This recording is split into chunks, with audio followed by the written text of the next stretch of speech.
partir du moment où on entre en EHPAD, on a l'impression, les personnes ont vraiment cette impression d'être coupées de la vie extérieure, alors qu'en effet pas du tout. Et au travers de différents événements comme celui-ci, on permet à nos résidents, à leurs aidants aussi, de partager un moment ensemble et de garder ce lien sur l'extérieur. Cet atelier, il est dit thérapeutique parce qu'il va apporter un mieux-être aux résidents. Il va permettre de recréer du lien entre le résident et son proche, ou en tout cas de restaurer la dimension affective du lien qui peut être mis à mal par la maladie.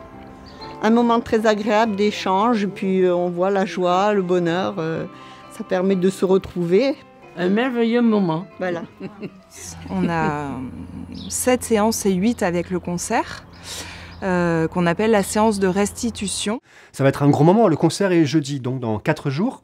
Pour certaines personnes, c'est peut-être la première fois d'avoir une intervention publique, ne serait-ce que se tenir debout devant des gens qui nous observent, c'est quelque chose. Hein. Et l'indomptable, le redoutable, le lion est mort ce soir. J'ai vraiment vu l'évolution en fait, des résidents sur l'atelier. Certains étaient vraiment isolés socialement également et de reprendre vie voilà, par le chant, par la musique, ça crée vraiment des choses un petit peu magiques. C'est vraiment de permettre à chacun d'exister et de dire voilà, moi j'ai été et je le suis encore, je participe à une chorale, je sais chanter, c'est une passion, ça fait partie de ma vie et de ce que je suis aujourd'hui.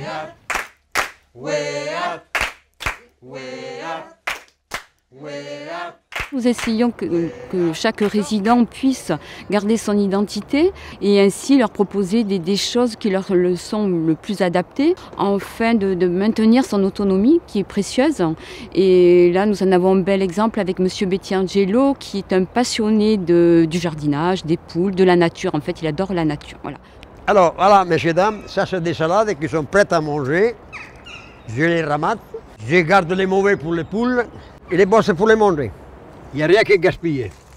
M. Betty a voulu construire un poulailler un petit peu comme il avait à la maison. C'est lui qui l'a construit de chaque pièce et je pense que sans doute chez lui il devait avoir le même poulailler, donc un peu à son image. Hein, voilà, il a ramené le poulailler de la maison chez lui puisqu'il a récupéré des matériaux de sa maison. Mon petit-fils il m'a donné un coup de main pour mettre les piquets et les grillages.